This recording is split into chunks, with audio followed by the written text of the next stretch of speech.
Hey guys, what is up? Niyat here with Film and Comics Explained, and today we'll be exploring the 2018 sci-fi horror film, A Quiet Place, starring Emily Blunt, Millicent, Simmonds, Noah Jupe, and John Krasinski in his directorial debut. The film is essentially about survival and the lengths parents will go to ensure their kids make it through the dangers of a world filled with monsters. One of the great strengths of this film is that there's no needless exposition or prologue explaining what had happened to Earth or how the monsters had got there. The film begins on day 89 in the aftermath of their arrival, and we as viewers are dropped into the middle of a story that's already ongoing. The only brief explanation that we get is from a collage of newspaper clippings the family had posted in their home, and notes that Lee, the patriarch of the group, had been writing. What we do know immediately is that any sound that is made essentially lures in hyper-aggressive extraterrestrial creatures that used echolocation to map out their environment. To reduce their audible footprint, Lee had begun to soundproof his family's home by laying soft sound around their property and major walkways, painting all the non-creaky floorboards, and teaching his family sign language.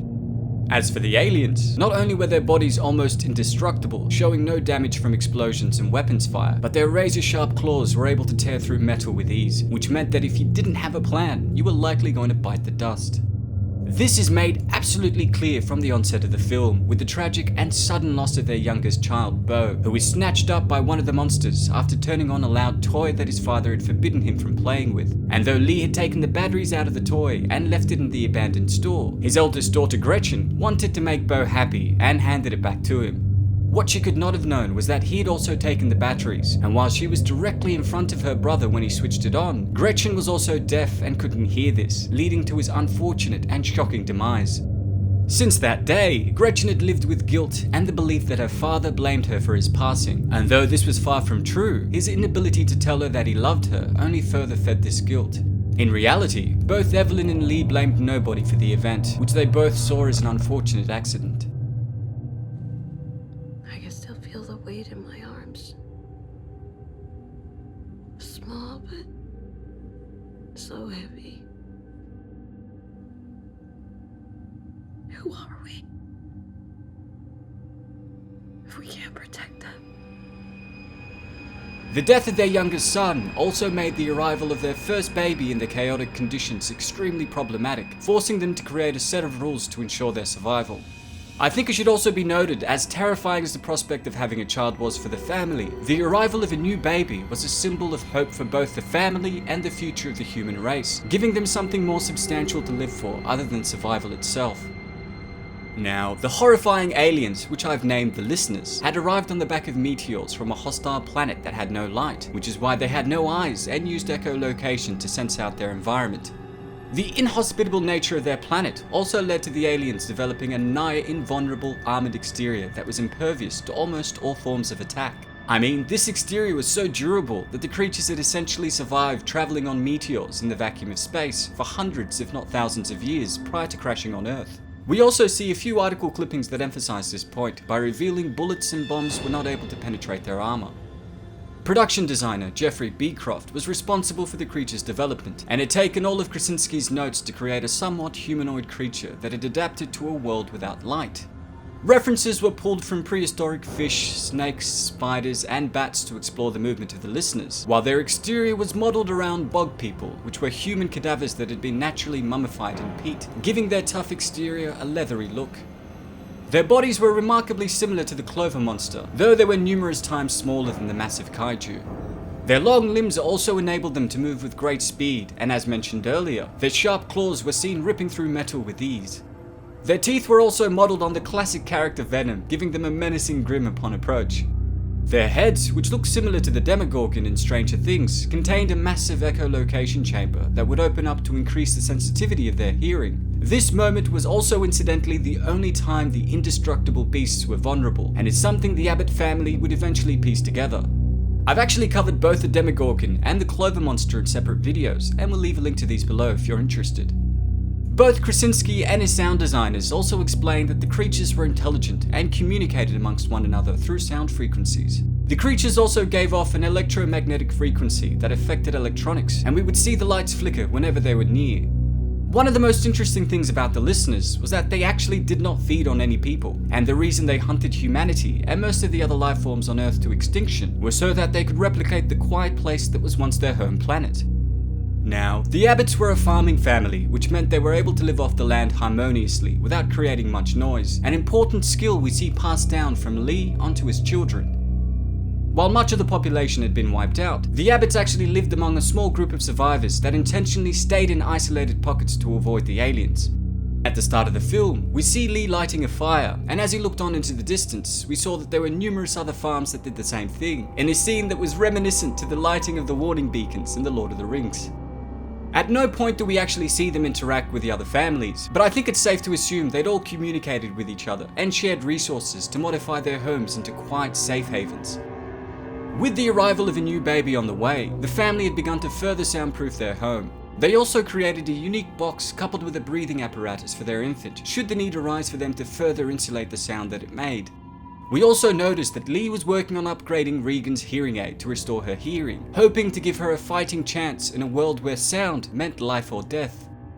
Lee ultimately failed to upgrade her hearing aid, with the devices he had created all producing a deafening high-pitched sound, which was unbearable to his daughter and even more painful to the creatures who had an overdeveloped sensitivity to sound. This ended up being extremely useful, and we saw a few examples of the hearing aid inadvertently saving Regan and her family in events that foreshadowed the film's conclusion. With Evelyn due to give birth in a few days, Lee took his son Marcus to a nearby river and attempted to teach him how to fish. And while Regan was fearlessly enthusiastic to join her father, and Marcus was terrified, Lee decided to take his son, fearing that his daughter's hearing impairment would lead to another accident. This in turn led a frustrated Regan to visit the memorial set up for Bo, leaving Evelyn alone on the farm. Having lived in silence for so long, Marcus was scared at all the sound being made by the river, but Lee was able to explain that there was so much natural sound being developed that they were practically inaudible. Why didn't you let her come? Do you blame her for what happened?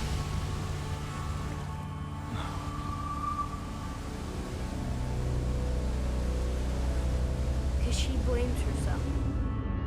Alone in the house, Evelyn began going into labor unexpectedly, and on her way to the basement, she stepped on a large nail that caused her to drop a frame, instantly alerting a nearby creature that made its way into their home. Switching the lights to red to signal that the creatures had arrived, she then made her way to the bathroom in an anxiety-inducing scene, struggling not to make a sound every step of the way.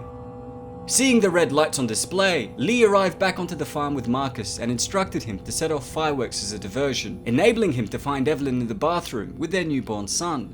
Lee then promised his wife that he would protect them all before heading out to find Marcus and Regan, who had also recently returned to the farm after noticing the fireworks.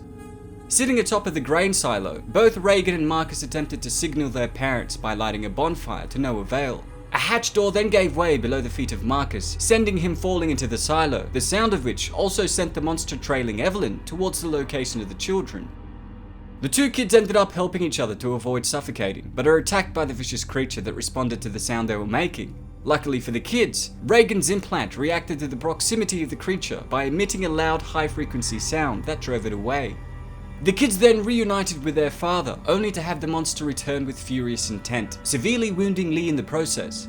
Marcus then let out an impulsive scream, attracting the creature back towards the kids, which viciously began to tear through the vehicle they were hiding inside. Lee then used sign language to tell both of his kids that he would always love them, before screaming at the monster in the ultimate display of self-sacrifice. The remaining Abbotts then retreated into the soundproof basement, where Regan was able to see all of her father's notes on the creatures, and his experimentation with several different implants. When the creature returned to finish the job, Regan was finally able to deduce that the sound being made by her implant caused the creature's distress, leading her to switch it back on and place it on a nearby microphone, which magnified its effect. Painfully disorientated, the creature finally exposed the flesh beneath its armored head, allowing Evelyn to take it down with a single shotgun hit to the head. The Abbotts then see the two remaining aliens in the vicinity on the CCTV cameras sprinting towards them, but this time the family was prepared and we saw Evelyn cock her shotgun in anticipation. Easily my favorite thriller of 2018, A Quiet Place skillfully plays on our elemental fears with a race of intelligent and ruthlessly cunning creatures and a nuclear family that was determined to survive them. One of the best things about this film is that in the end, both Lee and Evelyn had succeeded in their quest to protect their children, and inadvertently ended up discovering a weakness to the creatures. Due to the fact that they already lived in a small isolated community, it's likely the Abbotts would have passed this news on to their neighbours, as well as others around the world through the radio Lee had built in their basement.